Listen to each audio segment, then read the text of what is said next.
Hey guys, how's it going? I hope you're all doing fantastic today. And in case for whatever reason you're not, I hope this video can help out at least a little bit, as today I have some great news for you. Not only do we have fantastic sales coming across this week, because you know, it's Black Friday, and in some cases, those sales are actually going on even further, but we also have new processors and new technologies in relation to AR to make that technology even better. So, as usual, I'm Mystical, and today I'm bringing you the latest in the last few days of XR news. And without any further ado, let's jump right into it.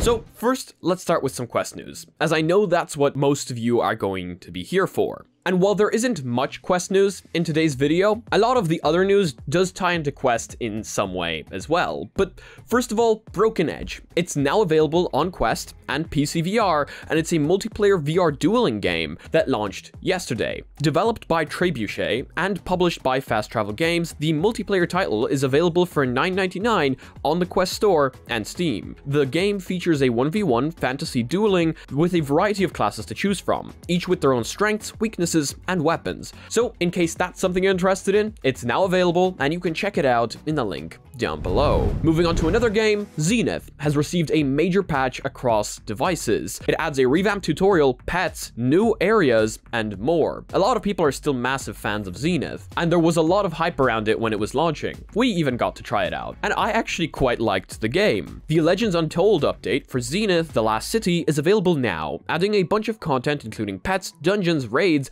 and a revamping onboarding experience for new players. This update is patch 1.2 for the VR MMO, and follows on from the Celestial Throne update back in June. Developer Ramen VR says this new patch adds hours of early and end-game content, interactive systems, storylines, quality of life improvements, bug fixes, and more. They are hard at work at the game, and they've finally added a bunch of features that people have been asking for quite some time. So in case you're playing Zenith or have taken a break from it for a while, now might be a good time to go back and check out a few of the things they've added. Okay, and let's throw this in closer to the beginning, because I know a lot of you are going to be interested in this. Huge game sales. A lot of people complain about games in VR being expensive. A lot of people complain about there not being enough content for VR. Well, I've got great news for you. Black Friday's coming up, and sales are absolutely everywhere. Humble Bundle has delivered. In case you don't know, Humble Bundle is a platform that, yes, I have a partner link for, but it's also a great way of not only supporting the channel, but also supporting charities. And once again, they have delivered a Black Friday bundle. And of course, this bundle is going to be down below for you guys to check out. It's called the Black Friday VR Voyagers Pack, and it's a whole 264 euros of value of games that you can get for a minimum of 12 euro and 5 cents. And you get a whole 11 VR games for that. Now, these are PC VR only, but as well as this bundle, I encourage you to check out their standalone deals, as I've seen games like Fallout 4 VR go for sale as much as 75%, which is absolutely huge. I was honestly surprised when I saw that. So if you head over to the games section, you can check out a bunch of games there as well, but I'm only going to have a link to the game bundle down below, as it would get quite hectic in the description if I brought everything there. In case you're interested, this bundle features games such as Cookout, Akron, Attack of the Squirrels, Until You Fall, The Wizards Dark Times, Sirento VR, which is actually a really good game, Super Hot VR, again, really good game that I've played quite a bit, Car Mechanic Simulator VR, I Expect You to Die, Shooty Fruity, The Curious Tale of Stolen Pets, and A Fisherman's Tale. Again, it is a partner link, it supports the channel, but it also supports charity at the same time. Talking about sales, I've got some great news for you guys. If you have been wanting to buy any VR cover products for the last while, there is a huge Black Friday sale going on right now. And my good friends over at VR Cover have given you guys an extra 10% if you use the code Mystical. That's MYSTICLE in all cap. I'm gonna leave a link for you guys down below. You can get yourself some of their really cool products. I've actually been using a lot of them on a daily basis. They're basically my go-to when it comes to facial interfaces, as well as support the channel a little bit. So that's a win-win situation. Here's a headset discount. Not only is the Quest having its discount since the 18th for a little while now, where you get both Beat Saber and Resident Evil for free at what is basically an $100 discount, HTC is now having its Black Friday sale, where we see the Vive Flow and Vive Pro 2 discounted across Europe. Finally, something to be excited about in Europe. HTC announced its Black Friday offerings beginning today in Europe, which see heavy discounts on the Vive Flow and Vive Pro 2. The Vive Flow is discounted a whole 120 euro or 120 pounds, bringing it down to 379 euro or 379 pounds, all the way from 499 euro.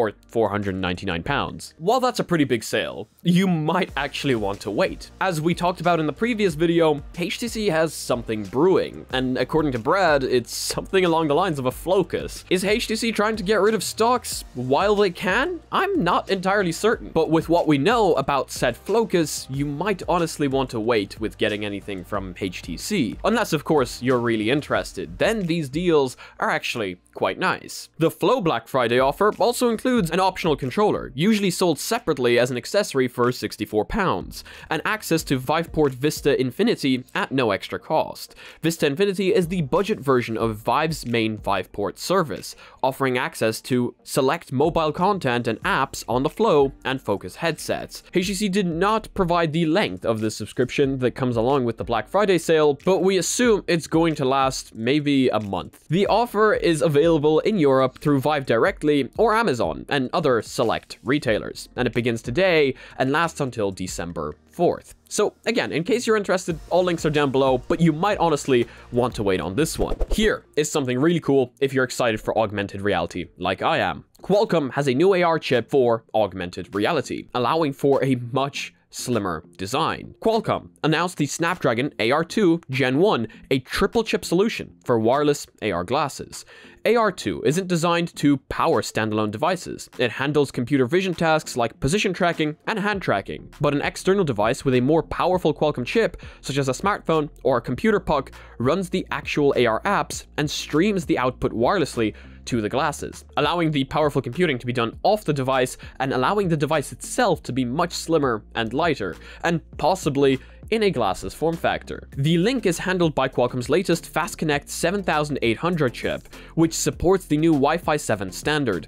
Qualcomm claims the stream latency is less than 2 milliseconds, which is literally nothing. I don't think your human mind could even comprehend that. Current AR glasses such as the Nreal Lite connect to a phone using USB Type-C, so wireless is obviously going to be better than having like a wire dangling down from your back and reaching into your pocket into your phone. I always think wireless is better. Even when I was choosing an Android Auto solution for my car, wireless was very important, as I don't want wires just dangling everywhere, and since I've tried wireless VR, it's mostly been the same, and if not for my pulley system, I probably wouldn't even be playing wired VR. So yeah, there you go. If you're interested in AR, I think that might honestly be picked up a notch very, very soon. And in fact, this processor is already going to be used by Niantic. Yes, it's the guys that created Pokemon Go, a worldwide hit. So I don't think I need to talk about how excited I am to see what they create next. It could be something absolutely huge. And they've already dabbled in VR, not only in Ingress, but also in that Pokemon Go. And they've also got multiple other projects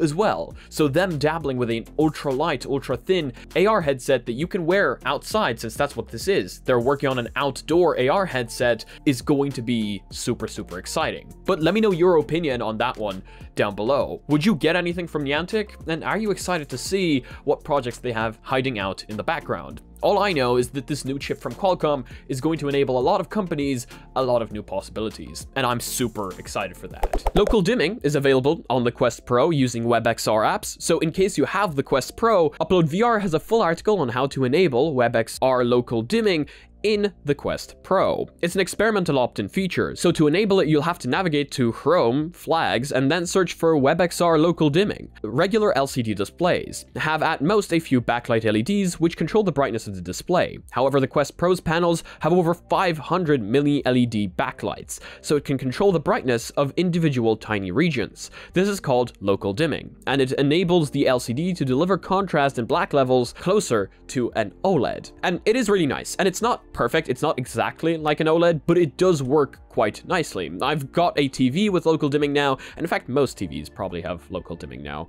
and yeah, I can confirm that it is quite nice. So if you have a Quest Pro, it's something you might want to enable if you use WebXR content. Talking about the Quest Pro, here is the true power of Quest Pro's face tracking. This tech demo really shows it. Quest Pro's face tracking capabilities will be quickly put to use by Meta's avatars being more expressive, but next-gen avatars stand to benefit much more from the new tech. One of the Quest Pro's big features is face tracking, which tracks your eyes and your mouth. This system uses internal cameras to sense the movement of your eyes and some parts of your face. Combined with a calibration-free machine learning model, the headset takes what it sees and turns it into inputs that can drive the animation of any avatar. And while we haven't seen a true avatar that can showcase this just just yet, except for maybe Meta's cartoony avatars in Horizon. Thankfully, Meta has a tech demo which shows what's actually possible when an avatar is designed with Quest Pro's face tracking in mind, and when almost all of the headset's processing power is dedicated to rendering it. And you can see here, it's really quite amazing what can be done. And I imagine in VR chat, this would be incredible.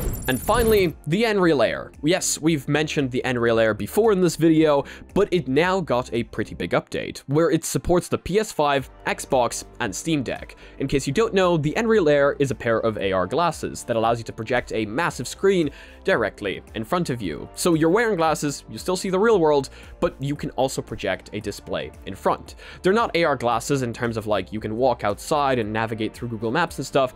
They don't have 6 DoF, but they do allow you to put the screen there and leave it floating in the virtual space. Nreal announced its 3 big updates for its Nreal Air AR hardware. The chic-looking Nreal Air glasses now support major video game consoles such as the Xbox Series X and S, the PS5, and a Steam Deck, thanks to a new firmware update. Nreal has also released beta versions of the Nebula app for Mac, as well as YouTube AR experiences through its TV app. So Nreal is working hard on these glasses, and a lot of people have been telling me that they have their Nreal Air glasses, and they're actually enjoying them quite a bit. So that's pretty good news to hear. And I do think that sometimes, if you don't want a massive TV in your living room, or just don't want to spend that amount of money since they can get quite expensive, having a pair of these glasses would allow you to get that massive TV without actually having it, which is pretty damn amazing. Oh yeah, and no one else would actually be able to see what you're doing, except for you, which is always kind of fun.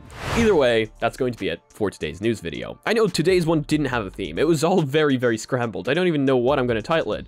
And yes, we are in a different position today. And that's simply because I already had the camera over there and I'm testing out the ET controllers. So more on that very, very soon. If you guys like this one, please do leave a like. It costs you nothing and it helps the channel out a ton. If you disliked it, this button does work too, but let me know why down in the comment section below. Thank you so much to the Patreons supporting this channel. You guys help me out a ton, paying my bills, paying my subscriptions, and overall helping me make these videos better. If you guys are not yet part of our community, check out our Discord down below and check out our Reddit, where I keep you up to date with the latest news before these videos even launch. And of course, I want to see you posting your spicy memes on there as well. And as usual, if you want to be notified about future content coming up on the channel daily, make sure to smack that subscribe button with your forehead, ding my bell, and see you again next video. Peace.